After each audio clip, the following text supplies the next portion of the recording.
Mga ka-sports, akala nila kaya nilang lutuin ang ating national team na Gilas Pilipinas. Akala nila yabang lang ang katapat ng ating inang bayan. Pero sa gabi ng katotohanan, pinatulog sila ni Robert Bolick at ang Gilas Pilipinas. At habang nag-iingay ang Thailand, tahimik na pinapatay ni Jamie Malonzo ang laro. Mga ka-sports, Gilas hari pa rin sa Southeast Asia. Kung trip mo po ang ganitong content, paiwan ng follow at pa-subscribe na din. Tara po, simulan na natin. Mga ka-sports, sa unang yugto pa lang, ramdam na ramdam ang yabang ng Thailand team. Trash talk dito, flex doon, tapang sa body language. Kasama pa ang mga referee na sabay pito sa ating national team. Parang sinasabi nila, nalulutuin namin kayo dito sa sarili naming bahay. Mga ka-sports, medyo kinakapa pa ng Gilas ang kanilang depensa. Pero kitang-kita hindi sila nervyos. Tahimik lang at nag-iipon ng bala. Sa second quarter mga ka-sports, simula ng sagot ng Gilas. Dito na po pumasok ang realidad. Si Robert Bolick, control mode,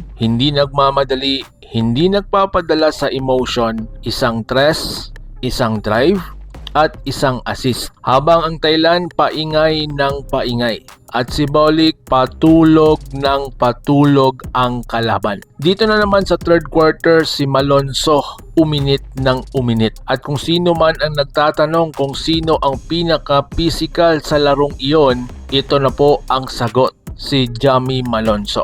Rebound, kanya. Fast break, kanya. Turnovers, sa kanya din. Depensa, sinara ang pinto. Habang ang Thailand sinusubukang dumaan sa lakasan, Malonzo ang naging banggaan na hindi umaatras. Habang sa last quarter, dito na tuluyang nagwala ang yabang. Isang sunod-sunod na clutch plays ni Bolick, isang monster finish ni Malonzo, sinundan pa ni Matthew Wright, at nandun sa ilalim si Poy Iram. Isang team defense na parang pader ng bakal. Ang kanina'y maingay, ngayon tahimik na po sila. Ang kanina'y nagyayabang, ngayon nakayuko na po sila. Mga ka-sports, pinatulog nila ang Thailand basketball. Kaya mga ka-sports, ayon sa coach ng Thailand at ang kanilang Thailand commissioner, paiimbestigahan pa daw nila ang laro. Pero ang nasa isip ko mga ka-sports, para ano pa, bilog ang bola, tapos na po ang laro. Sa ngayon po mga ka-sports hindi ito basta panalo. Isa itong paalala sa lahat ng bansa sa Southeast Asia. Pwede kayong magyabang, pwede po kayong magluto, pwede kayong mang-insulto. Pero sa dulo ng araw,